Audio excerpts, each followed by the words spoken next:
সেইটা যাওয়ার আল্লাহ নবী আলাইহিস সালাম বলছেন লা তাবরুক কামা ইয়াবরুকুল বাঈর, উট যেভাবে বসে ওইভাবে বসবো না। তাই উট কীভাবে বসে?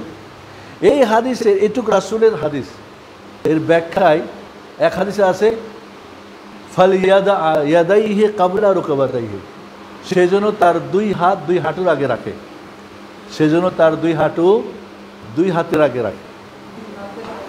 হ্যাঁ, এই একটা বর্ণনা।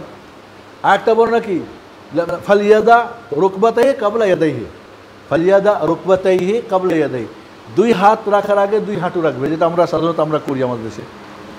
এই হাদিসটা কিন্তু সহি না মুহাদ্দিসিনদের কাছে, এই হাদিস সহি না। সহি কোনটা? ফালিয়াদা ইয়াদাইহি কাবলা রুকবাতাইহি, সেজন্য তার দুই হাত দুই হাঁটুর আগে রাখে, দুই হাত আগে রাখবে তারপরে হাঁটু। আমরা এই মাসলাটা একটু তফসিল করি, একটু বুঝেন। কিন্তু মোট কথা দুইটাই জায়েজ, আপনি দুই হাত আগে রাখেন অথবা দুই হাঁটু রাখেন, কিন্তু অথেন্টিক সুন্নত কোনটা? দুই হাত আগে রাখা। কারণ কি? উট কিভাবে বসে? উট আগে তার দুই হাঁটু রেখে দেয়।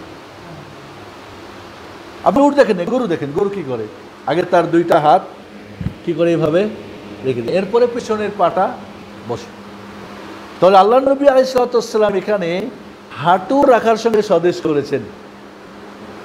উট হাঁটু আগে রাখে, তোমরা রাখবা না, তোমরা হাত দুইটা আগে রাখবা। ঠিক আছে? এই হলো এই হাদিসের ব্যাখ্যায় যারা বলছেন যে আগে হাত রাখবে। যারা বলছেন কি যে না, আগে হাঁটু রাখবে পরে হাত রাখবে, এটাই উটের মতো হবে না, হাত দুইটা রাখলে উটের মতো হয়ে যাবে। কেন? কয় ধরুন একটা মানুষের দুই পা, দুই সামনের দুই পা হাতকে দুইটা হাত বানিয়ে নাও। আমরা হামাগুড়ি দিই না, হামাগুড়ি দিন মনে করেন, দুইটা হাত এভাবে রাখলেন আর দুইটা হাঁটু রাখলেন, তো চার পা হয়ে গেল।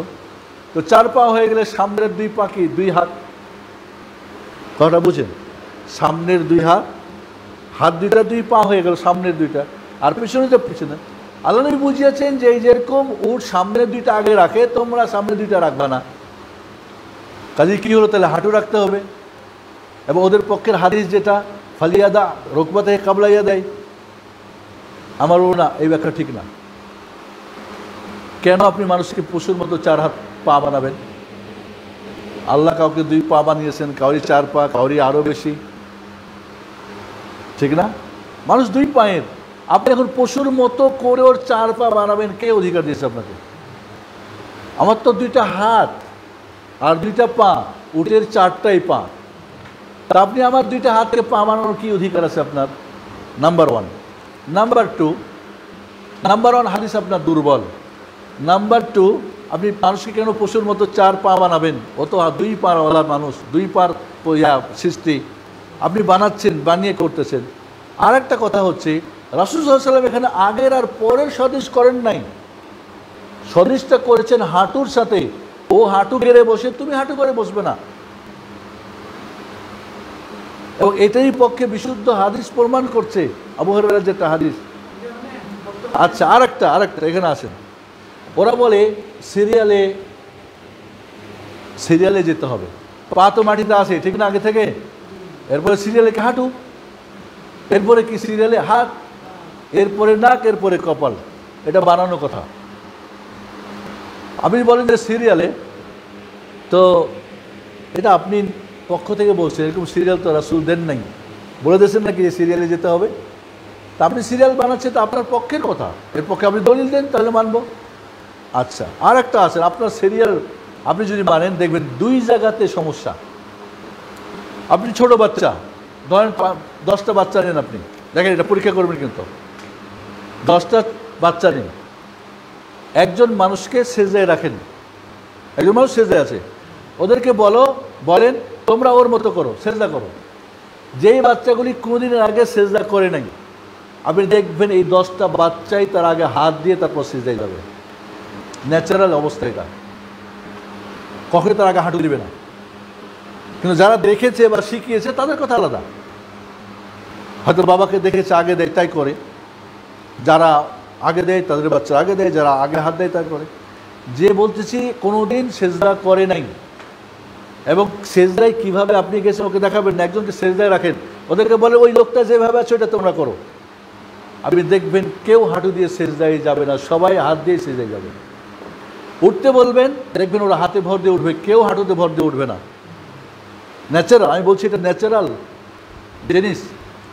আরেকটা আসেন আপনারা, আরেকটা আসেন, ঠিক আছে সারা জীবন কইলেন আগে হাঁটু দিবেন, যখন বুড়ো হয়ে গেছেন আর স্বাস্থ্য ভারী হয়ে গেছে তখন কি করেন আপনারা? আপনি কি করেন তখন? তখন তো আপনি হাঁটুতে ভর দিয়ে উঠতে পারবেন? একটা ভারী মানুষ কখনোই হাঁটুতে ভর দিয়ে উঠতে পারবে না। একটা অসুস্থ মানুষ কখনোই হাঁটুতে ভর দিয়ে উঠতে পারবে না। একটা বুড়ো মানুষ কখনোই পারবে না। তাহলে আপনারটা কোনো সময় চলে, কোনো সময় চলে না, ন্যাচারালে চলে না। যুক্তি মানে দুই পক্ষের যুক্তি বর্ণনা করছি আপনাদের কাছে। এবং কেন বলছি যে আগে হাত দিতে হবে, এর পক্ষে এটাই হলো। এবং আরেকটা যদি আপনি দেখেন, আপনি যারা ব্যায়াম যারা করে ওদের সাথে আমি কথা বলছি, ওরা বলছে না স্বাস্থ্যকর হলো হাত দিয়ে যাওয়া, হাঁটু দিয়ে যাওয়া স্বাস্থ্যকর না এবং সুস্থকর না। মানে ব্যায়ামের যে একটাই থাকে, আপনি যদি হাঁটু দিয়ে যান না, কারণ উঠবেন যখন আপনি হাঁটুতে ভর দিয়ে অনেক কষ্ট।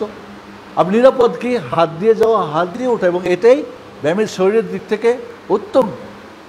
আমরা সব বাদ, আমাদের কথা হলো হাদিস হলো ফাইসালা, আল ফাইসাল বল হাদিস সাহিহ।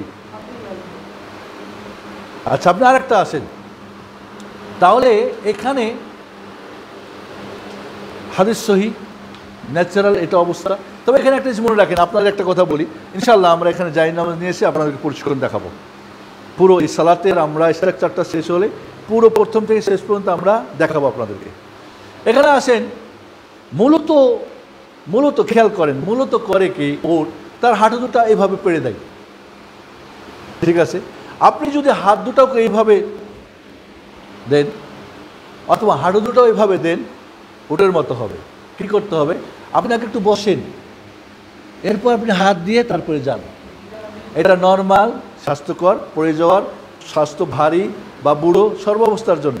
শেখ বিন বাজ রাহিমাহুল্লাহ এটা বলছেন যে তুমি যদি হাঁটু দুটা দাও, ওটাও এর মতো, হাত এরকম করে দাও না, তুমি কিছুটা কমর হয়ে তারপরে যাও, তাহলে এই অবস্থাটা কি হবে?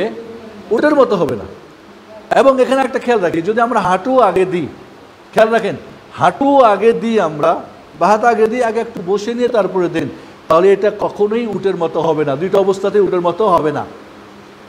যে যেটাই করছেন করেন, এখানে হয়তো কেউ হাঁটু দিয়ে অভ্যস্ত, তবে আমরা বলবো হাদিসের আলোকে আগে হাত দিয়ে যাওয়া এবং হাত দিয়ে ওঠা।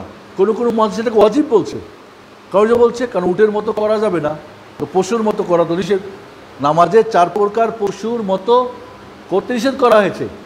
উটের মতো বসতে, কুকুরের মতো হাত বিছাইতে, খ্যাকশেলের মতো ডানে বামে দেখতে, আর ময়ূরের মতো ঠক ঠক করে সেজদা করতে। এই 4টা পশুর, হ্যাঁ জামান ভাই, 4টা পশুর সদৃশ করতে নামাজ নিষেধ করা হয়েছে। উটের মতো বসতে, কুকুরের মতো হাত বিছাতে সেজদার সময়, ঠিক আছে, আর খ্যাকশেল বা শিয়ালের মতো ডানে বামে দেখতে, আর ময়ূরের মতো ঠক ঠক করে খালি উঠো আর বসে সেজদা করতে। তো যেহেতু নিষেধ পশুর মতো, একটা মানুষ পশুর মতো নিষেধ, অথবা এটা ওয়াজিব। কেউ বলছেন এটা ওয়াজিব, হাতে ভর দিয়ে যাওয়া ওয়াজিব, হাতে ভর দিয়ে ওঠা ওয়াজিব। যেহেতু হাদিস সহি, হ্যাঁ আপনি হাদিস সহি সাব্যস্ত করতে হলে আপনারা মানব। তবে এখানে বিষয়টা নিয়ে মনে রাখেন, 4 মাযহাব 4 ইমামের মত, হাঁটুতে দিয়েই যেতে হবে, হাঁটু দিয়ে উঠতে হবে। আপনাদের বলেছিলাম যে কিছু কিছু জায়গাতে 4 ইমাম 4 মাযহাবের মত অনেক সময় হাদিসের আলোকে গিয়ে বাদ পড়ে যায়। এটা একটা, এক বৈঠকে 3 তালাক দিলে 3 তালাক হয়ে যাবে, 4 ইমাম 4 মাযহাবের মত সঠিক না, বরং একটাই হবে। এরকম বেশ কিছু মাসালা আছে, কারণ আমরা 4 মাযহাব কম্পেয়ার করে পড়ছি আমরা, কারণ আমাদের মানদণ্ড কি কোরআন এবং বিশুদ্ধ হাদিস। ফেলেন মানদণ্ডে কি হয়, তবে কাউকে ছোট করার কোনো অবকাশ নেই, কেউ মানছে মানুক। আমরা গত সপ্তাহে বলছি, কোনো ফকি মাসালাতে কোনো মাযহাব কেউ মানতে দেন। আপনি বলতে পারেন যে এটা জয়ীফ বা এটা ঠিক না বা এটা জাল, এটা সঠিক, কিন্তু জবরদস্তি করা বা এটা হয় না, হবে না, অমুক তমুক, তাদেরকে হেয় করা, এই জিনিসটা আমাদের কিছু কিছু আলেমরা করে, এটা কিন্তু ঠিক না। এই মেজাজটা মোটেই ঠিক না। এই তরবিয়তটা যার যার গ্রুপকে করে যে এইটাই আর একটা চলবে না, এটা মোটেই ঠিক না। ইবনুল কাইয়িম রাহিমাহুল্লাহর মতো মানুষ বলছেন, আমার বুঝে ধরে না যে উটের মতো করতে নিষেধ করা হয়েছে, আবার এরা হাত পেড়ে যায় আর হাতে ভর দিয়ে উঠে, কেমনে হয়? ওটাই তো উটের মতো হয়ে গেল। ইমাম ইবনুল কাইয়িম এটা আশ্চর্য বোধ করছেন। শেখ আলবানী রাহিমাহুল্লাহ উনি আশ্চর্য বোধ করছেন যে ইমাম ইবনুল কাইয়িম কেন আশ্চর্য বোধ করছেন? এটা হাঁটুর সাথে সদৃশের কথা, এখানে সামনে আর আগের সদৃশের কথা না। আপনি সামনে আর আগের নিয়ে আপনি ভাবছেন এটা কীভাবে হয়? এটা তো হাঁটুর সাথে, ও হাঁটু পড়ে বসে, তুমি হাঁটু পড়ে বসবে না, এটাই উদ্দেশ্য। লা তাবরুক কামা ইয়াবরুকুল বাঈর, আপনারা দেখবেন নেটে দেওয়া আছে উট কীভাবে বসে। এই মশালা নিয়ে পক্ষে বিপক্ষে আছে। তবে আমরা বলছি, যারা বলছে হাঁটুতে পড়ে বসবে, হাঁটুতে উঠবে, চার মাযহাব চার ইমাম এর সমর্থক, এর অনুসারী বেশি। তবে আমাদের মানদণ্ড যেহেতু বিশুদ্ধ হাদিস, এই জন্য আমরা বলবো না এটা বেশি শক্তিশালী। তারপর আপনি করতে পারেন, করেন, সমস্যা নেই। ওকে, তাহলে আমরা যাব কিভাবে যাব এটা আমরা বুঝি। এই মশলাটা নিয়ে আমাদের জন্য দ্বন্দ্ব না হয়। মোট কথা, আপনার যদি বুঝে আসে ভালো, না হলে আপনি